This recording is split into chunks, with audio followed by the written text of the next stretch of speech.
Across Africa, a rising wave of women are finally breaking their silence. One by one, they come forward to share their experiences, stories so raw, so painful, that they shake the soul of anyone who listens. Many of them tell of what happened after marrying European men unions that began with hope but ended in despair. In a modest, crowded hall in Ouagadougou, the air is thick with heat and anticipation. Standing at the center is President Ibrahim Traore, his military uniform slightly worn, his expression unflinching. Before him sit students, mothers, and elders, their eyes fixed on him. My message today, he begins slowly, is not an attack on Europe. It is a call to defend the dignity of African women. Then comes a sentence that freezes the room in stunned silence. African women, stop marrying European men. They did not come for love. They did not. Those words travel far beyond that hall. To some, they sound like fury. To others, like freedom. Because what Traore said was not born out of hatred, it was born out of pain. The kind of pain that only truth can carry. In Burkina Faso and across the continent, that speech became a line in the sand, a moment when a young leader dared to speak aloud what many had whispered for generations. Why would a president risk saying something so provocative? What truth burns behind such words, love betrayed, power reclaimed, or the shadow of colonial arrogance that never truly died? His message quickly set the world ablaze. Within hours, global outlets from the BBC to Ibrahim Traore ran the clip on loop, calling it controversial, divisive, even anti-West. But for millions of Africans, it struck a deeper chord. It was not a speech of anger. It was a cry for healing, a refusal to let history repeat itself. Traore was not condemning love, he was unmasking illusion. The illusion that happiness, validation, or freedom can only be found across the sea. Every year, thousands of young African women leave their homelands chasing the promise of a Western dream. They marry men from France, Sweden, or Germany, believing they are stepping into liberation. Yet too often they return broken, emotionally, physically, spiritually. When Traore spoke, his voice carried the weight of centuries. They do not see you as equals, he said. They see you as trophies, as proof of conquest. The hall fell silent, not out of fear, but recognition. Because behind his words stood generations of women who had suffered quietly, and a continent still fighting to reclaim its respect. That day, his message was not just political, it was ancestral. A warning, a mirror, and a plea for Africa to love itself first. In Burkina Faso, a nation still fighting for true economic independence, the message struck deep. For Traore, these marriages were not acts of love, but mirrors of mental slavery. He called it voluntary bondage. When Africans trade dignity for validation, believing that European acceptance means progress. Immediately international observers condemned him. Western diplomats called the speech dangerous, populism. But on the streets of Ouagadougou, people nodded. Mothers wept. Students applauded. They understood. This was not an attack. It was protection. He said what every African leader has been too afraid to say. For Ibrahim Traore, this was not a story about borders or race. It was a story about agency, about daring to declare. Africa does not need to be rescued. But that speech, powerful, direct, unapologetic, was only the beginning. Because what came next would ignite a fire across continents. Among the thousands who heard Ibrahim Traore's warning there were those who had lived the very pain he described. One of them was Samra, a young woman from Ethiopia. She met a Swedish engineer through a charity program and believed his promise of a new life. But when she moved to Europe, that promise became a prison. At first, she smiled through the isolation, but the bruises came later, hidden beneath long sleeves, ignored by neighbors. When she finally fled with her child, she discovered that the law was not on her side. The court ruled that the father could still visit his son. Samra had new papers, new family, new home. With a trembling voice, she told African News. They called it justice, but justice felt white. Her words echoed across radio stations throughout Africa. For many, her story proved that what Ibrahim Traore said was not exaggeration. It was truth. He had given voice to the pain that so many African women had endured in silence.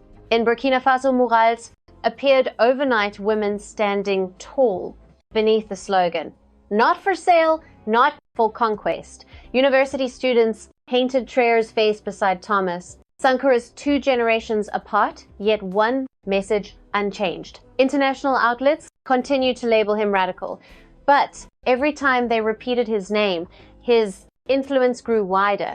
He became a paradox of history, condemned by diplomats, loved by the poor. He spoke with fire, said an elderly woman in Ouagadougou, her voice breaking. And for the first time, someone listened. By the end of that month, his speech had transformed from scandal to movement. It was no longer a sentence. It was a soul. Because when the women of Africa looked into Samra's eyes, they no longer saw pity. They saw themselves. And that was the moment the world realized. TRAORÉ's words were not dividing Africa from the West. They were reuniting Africans with each other. But beyond the emotion lay an even deeper question. What does this mean for the continent's future? In the weeks following the speech, its echoes could be felt across Africa. From small villages to crowded capitals, families began to speak of things long buried: migration, humiliation, and the quiet despair of those who had left. In Burkina Faso, President Ibrahim Traore turned words into action. He ordered a review of government programs supporting African women abroad, demanding accountability from Western embassies, accused of abandoning African citizens in times of crisis.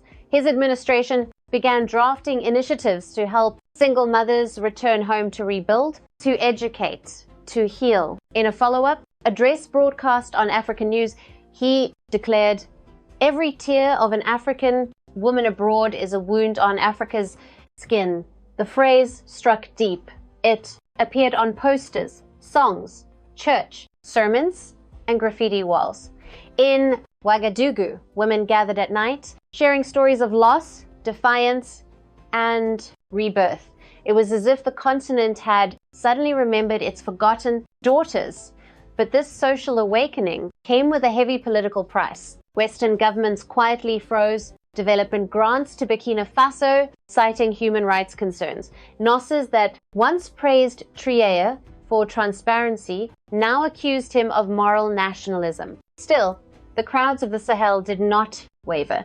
They saw the backlash not as punishment, but as proof, because if a single speech could provoke such global discomfort, perhaps it was because it revealed an uncomfortable truth.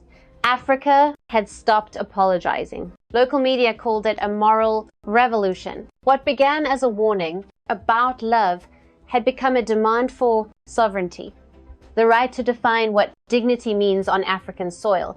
Traoré's approval rating soared. He became more than the president of Burkina Faso. He became the symbol of a movement asking one simple, powerful question: if we can protect our land, why not protect our hearts? And that question would soon challenge not only culture, but the very foundations of global diplomacy itself. Soon, the ripple effects of Ibrahim Traoré's speech reached the halls of global power. In Brussels and Paris, diplomats framed his warning as misogynistic nationalism, twisting its intent into a political weapon. European television ran headlines like "Burkina Faso's president sparks gender controversy." Yet very few outlets quoted the rest of his message, the part about dignity, exploitation, and forgotten women.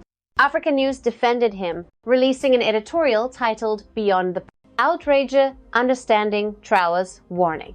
They argued that the president's words were not about controlling women, but protecting them from a system that romanticizes inequality. In Burkina Faso, the piece went viral, restoring context to a narrative the West had already tried to rewrite. But the diplomatic costs were real. Development loans were delayed, aid programs suspended, and several European ambassadors left Ouagadougou in protest. In response, Traoré addressed his people again, saying calmly, "When you speak truth to power, power will pretend to be offended." In Washington, opinion was divided. Some U.S. commentators labeled him the African populist of the decade. Others, particularly within the African American community, saw him differently as a voice of self-respect, echoing the words of Malcolm X and Martin Luther King Jr. in churches of Atlanta and Harlem. His quote appeared in sermons, "We do not ask for equality. We live as though we already are." By autumn, student unions across Africa had adopted his phrase, "back to dignity." And for the first time, Western think tanks began to take Burkina Faso seriously, not as an aid-dependent state, but as a moral leader in Africa's search for self-define. Still, for all the admiration, a shadow loomed. As one Africa news analyst wrote, "Every revolution of pride risks becoming a revolution of isolation." The world was watching. Would Ibrahim Traoré's defiance unite the continent or leave Burkina Faso standing alone? That uncertainty set the stage for what came next, a turning point that would redefine the balance of power across Africa. In the United States, the message of Ibrahim Traoré landed differently. It wasn't the controversy that caught attention, it was the courage. Major networks replayed his words under headlines like "African President Challenges Western Morality." But in the corners of America that understood history's long shadow, there was no laughter, no outrage, only recognition. At Howard University, a panel of African studies professors gathered to discuss the deeper meaning of Traoré's declaration. They noted that Burkina Faso, a nation once dismissed as small and poor, had become a moral compass for the continent. Dr. Kareem Johnson, an African-American historian, said on Africa News Live, Traore speaks the language of sovereignty, not of hate. He's reminding the world that liberation is not complete until self-worth is restored. On social media, the hashtag #Traore began trending across the diaspora. From New York to Lagos, people debated what his words meant in their own context. Black activists in the US saw parallels between his call for dignity and the civil rights movement, between Africa's struggle for respect and their own. In Los Angeles, a church pastor opened his Sunday sermon with a quote from Traoré, "We cannot be free if we still measure our worth by someone else's eyes." The congregation nodded, many of them first-generation immigrants who knew what it meant to straddle two worlds. Even mainstream journalists, once skeptical, began to shift their tone. One Washington Post editorial admitted that perhaps Traoré's words should not be dismissed as provocation, but studied as a philosophy of identity reclamation. For Americans who still viewed Africa through the lens of aid and crisis, this was new. Here was a leader from Burkina Faso, a country rarely mentioned in US politics, now shaping moral conversation on the global stage. And as discussions deepened, one question began to echo across American think tanks. Is Ibrahim Traoré the beginning of a new African century or the end of Western dominance? The answer would depend on how the world chose to listen next. As weeks turned into months, Ibrahim Traoré's words continued to ripple across the world. In Latin America, journalists drew parallels between Africa's voluntary bondage and their own histories of dependency. In South Asia, student group coded Traoré debates about post-colonial identity. Even in parts of Europe, the very continent he had criticized, intellectuals began to concede that perhaps his challenge was not to Europe's existence, but to its conscience. The BBC aired a special segment titled Burkina Faso's Voice of Defiance. It showed footage of Traore walking through the streets of Ouagadougou without security guards, shaking hands, with vendors speaking to children. He was no longer just the leader of a small Sahel nation. He had become the embodiment of a question that transcended borders. What does freedom, I mean when the chains are invisible? In France, a historian wrote in Lemon, Africa no longer asks permission to speak. And that may be what frightens us most.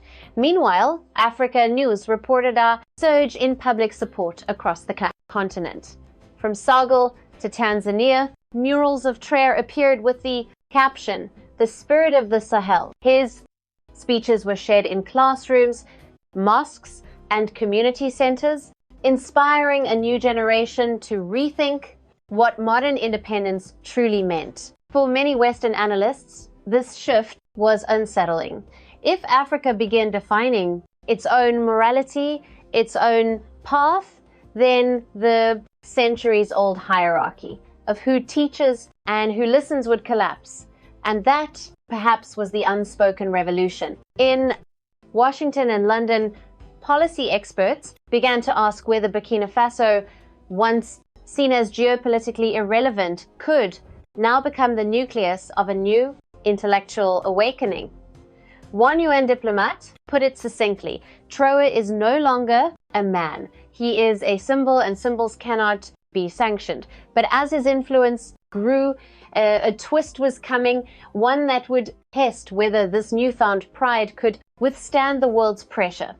Then came the unexpected twist. Amidst the noise, the criticism, and the diplomatic chill, Ibrahim Traore announced a new national program, Women of Africa, rising, broadcast live on Africa News. The initiative pledged to provide education, financial support, and leadership training to women across Burkina Faso, particularly those returning from abroad after failed marriages or abuse. Traore declared, "We will no longer measure progress by how many of our daughters marry Europeans. We will measure it by how many stand on their own." It was not merely a policy.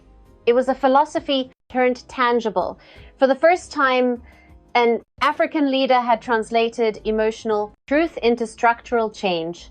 Local journalists described the atmosphere in Ouagadougou that day as electric.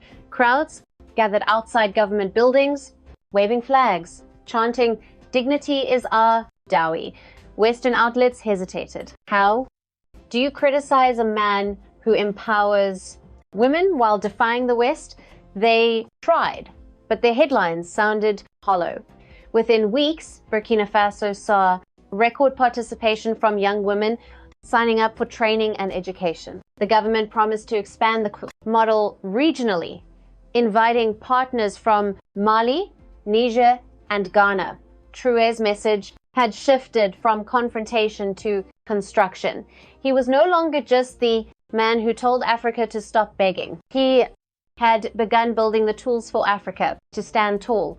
But the second twist was still to come, one that would lift him beyond politics into legend. The second twist did not come from a policy or a speech. It came from the people. Within months of the Women of Africa Rising initiative, a spontaneous movement began across the continent. It was called back to dignity. No one ordered it. Across Africa today, more and more women are finding the courage to speak. Their voices rise from pain, from silence long endured. Stories of marriages that promised love but delivered wounds. Stories that echo from Dakar to Nairobi. In a small crowded hall in Ouagadougou, the air feels heavy with both heat and truth. President Ibrahim Traore stands before a sea of faces, students, mothers, elders, all waiting, listening. His uniform bears the weight of struggle, his tone steady, almost prophetic. "My message today," he begins, "is not an attack on the West. It is a call, a cry to protect the women of Africa." Then he utters the words that stop every whisper in the room. "African women, stop marrying European men. They did not come here for love." It is not hatred that speaks through him. It is grief shaped into courage. In that single moment, Burkina Faso and all of Africa watching feel something shift. The veil of politeness lifts, and the wound of centuries is named aloud. Why would a president risk such a statement, knowing the outrage it would spark? What truth lies beneath those words, love, power, or the memory of colonizers who never truly left? When Ibrahim Traoré's speech reached the world, it ignited headlines from BBC to Al Jazeera. They called it controversial, radical, even anti-Western. But to millions across the continent, it was something else entirely, an awakening. Because Traore was not condemning love, he was confronting illusion. The illusion that happiness, validation, or salvation must be imported from abroad. Every year, thousands of African women leave their villages, drawn by glossy promises of romance, of wealth, of Europe's so-called freedom. Yet many return not with joy, but with broken hearts and haunted eyes. They do not see you as equals, Traore declared, voice trembling with restrained anger. They see you as symbols, as trophies of conquest. The whole fell into silence, because those words carried generations of memory of ships, of chains, of foreign flags raised over African soil. It was not a political speech that day. It was a reckoning, a reminder that dignity cannot be outsourced, and that freedom must begin at home. This is not the story of hate. It is the story of identity reclaimed. A continent looking at its daughters and saying, "You deserve love, but love that honors you." I passed. Thank you for watching and standing with truth. If you believe in the voice of a new Africa, bold, proud, and unafraid to speak its pain, then join us. Follow the channel Ibrahim Traoré, where every story, every voice, and every act of courage builds the Africa we deserve and its influence in the region. Because the revolution of Moscow has finally authorized